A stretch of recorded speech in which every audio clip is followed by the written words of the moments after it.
위한 네. 특별한 처방약, 비상약을 이제 준비해왔으니까 이따 이제 진행하면서 한번 아, 그래요?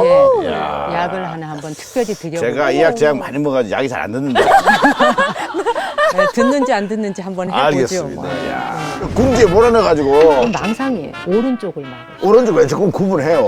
귀여우세요. 그냥. 너가 어쩌다 이렇게 됐지? 아 근데 그 아니 그 네, 16살에 출마하셨잖아요. 네. 그죠? 야 16살이면 지금 저 중3이죠. 중3. 너무 어린, 정말 어린 나이에 출가하신 거 아닙니까? 무슨 씨름이 그렇게 많으셨습니까? 그러니까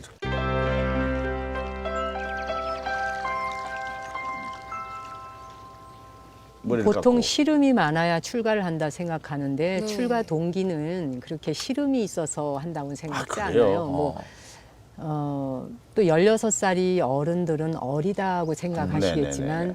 제가 볼 땐 사실 16살은 자기에 대해서 고민하고 충분히 생각할 수 있는 그렇죠, 나이예요. 그렇죠. 네네.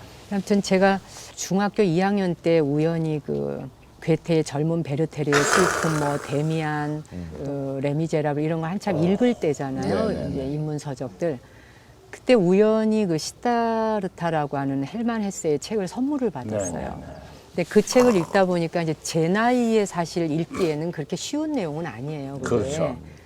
근데 마지막에 가면 그 아버지 시다르타가 사공 스승에게 인생에 대한 이런저런 궁금한 걸 질문을 해요. 네네. 그러면 그 스승이 그래요. 네가 살다가 궁금한 게 있으면 흘러가는 강물에게 물어라. 그러면 강물은 웃을 것이다.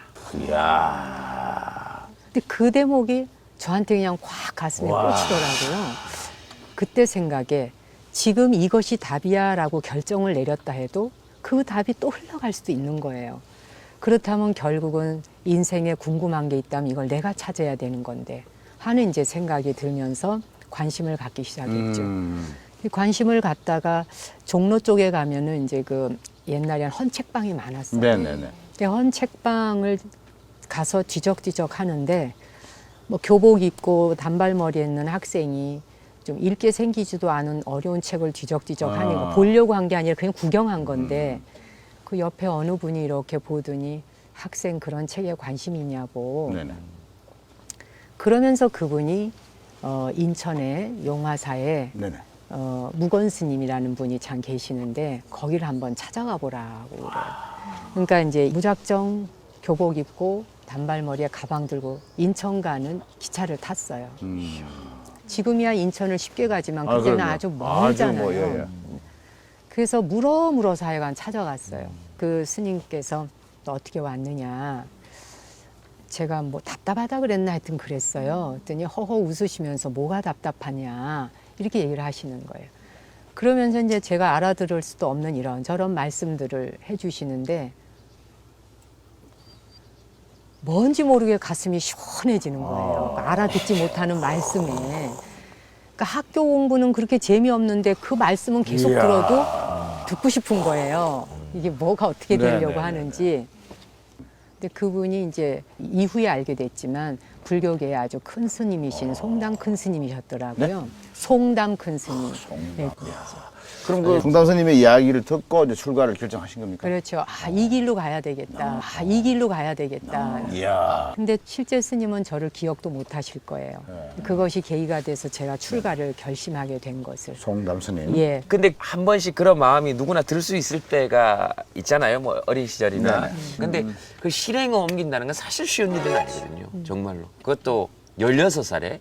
이렇게 어릴 때 제가 들은 이야기인데 4살인지 5살인지 먼저 엄마가 시장을 데려갔다는데 시장에 데려갔다 저를 잃어버리신 거예요. 그래요? 그게 이제 한참 만에 이제 애를 찾았는데 얘가 목탁 치면서 탁발 나가는 스님 뒤를 졸졸 따라가고 있더래요, 제가. 그러니까 이제 뭔가 그런 뭐가 하여튼 되려고 그런 게 있었는지. 그 운명적으로 좀 이렇게 그러신 것 같아요, 그죠? 네. 저는 사실 나무 밑에 가서 이렇게 나무를 기대에 앉아서 의지하고 노는 걸 참 좋아했어요. 그래서 학교에서 수업하다가도 창밖을 이렇게 내다보면서 나무가 막 바람에 흔들리거나 비를 맞고 있으면 거기 완전 꽂혀가지고 그것만 쳐다봤어요. 그러면 이쪽은 쳐다보면 아무 재미가 없는 거예요. 근데 여길 쳐다보면 재밌는 거예요. 나무, 자연. 나무와 그 이제 이런 걸 보고 있으면은 뭐 아무 근심이 없어요. 그리고